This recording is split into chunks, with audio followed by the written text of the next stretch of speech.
La maltraitance infantile, on en parle à présent. C'est un fléau silencieux qui continue de briser des vies entre négligence, violence physique et abus psychologiques. Des enfants subissent quotidiennement des souffrances invisibles aux yeux de la société. Dans cet extrait recueilli pour vous par Maurice Arrugbet, écoutons le point de vue du professeur Roch Lambert Mongbo qui lève le voile sur une réalité sociétale trop souvent banalisée.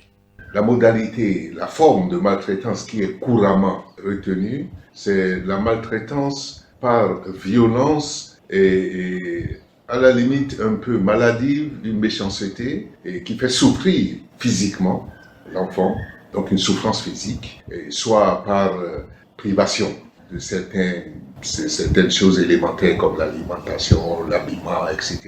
et infliger à l'enfant l'obligation de faire des tâches qui dépassent ses capacités physiques et son âge. Et souvent, cela se passe soit dans des ménages démunis, et donc qui amènent l'enfant à s'investir dans des activités. S'il veut être réticent, on peut l'obliger à le faire par la violence. Ou bien alors l'enfant issu de familles pauvres et qui se retrouve en situation d'enfant confié et sous diverses formes, garçons ou filles, mais souvent les filles, Mégon. Souvent on verrait que ces enfants font l'objet de diverses formes d'exploitation abusive, aller vendre, faire des tâches ménagères, et si elle ne s'y investit pas correctement, frapper, etc. C'est cette forme de maltraitance, donc de violence physique faite à l'enfant, que l'on voit souvent, et donc fatalement, les enfants issus de familles de parents pauvres. Ça, on peut parler de violence par méchanceté, ou méchanceté, la méchanceté, on peut dire maladive en ce moment-là, parce que dans leur bonne conscience, les gens qui se livrent à de telles pratiques sur les enfants ne sont pas convaincus de leur propre caractère méchant. Donc on pourrait attribuer cette méchanceté à de la maladie, une pathologie qui mérite d'être traitée en bonne et due forme. Si de façon générale, l'on ne remarque que la maltraitance maladive et donc physique, il en existe une autre forme, celle que l'on ignore et qui consiste à gaver nos enfants.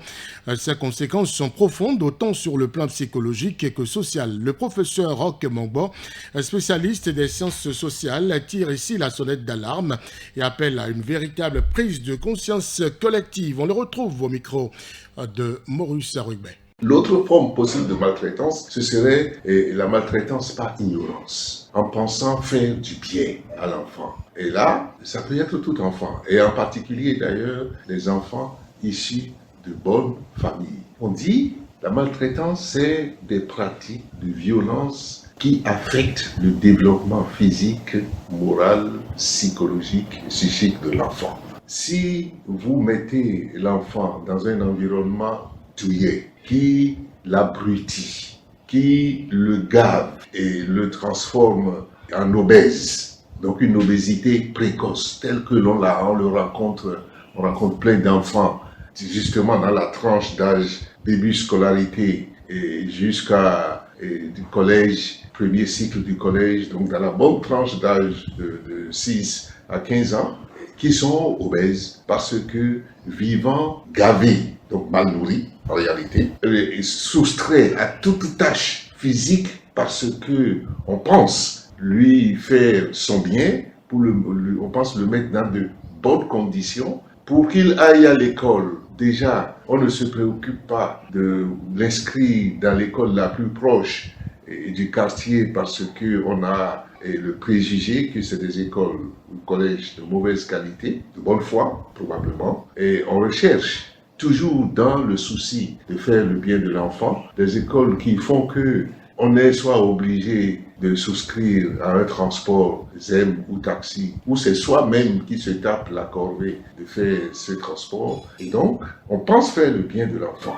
Mais en réalité, on le met sous un régime qui affecte déjà son développement physique, et ça ne le construit pas comme humain. Et l'autre chose qu'on ajoute très souvent, il est encadré à l'école dans tous les sens du terme. On occupe son calendrier et son emploi du temps scolaire de 7h à 19h, et donc on déresponsabilise l'enfant dans sa capacité à affronter les difficultés et à essayer de s'en sortir, sans s'en rendre compte, avec cet ensemble de pratiques qui s'inscrivent dans le souci des parents à bien s'occuper de leurs enfants, constitue, à mon sens, de la maltraitance. Et cette fois-ci, ce n'est pas de la maltraitance par méchanceté maladive, comme je l'ai défini pour la violence physique, mais par contre, on parlera de la maltraitance de bonne foi et donc par ignorance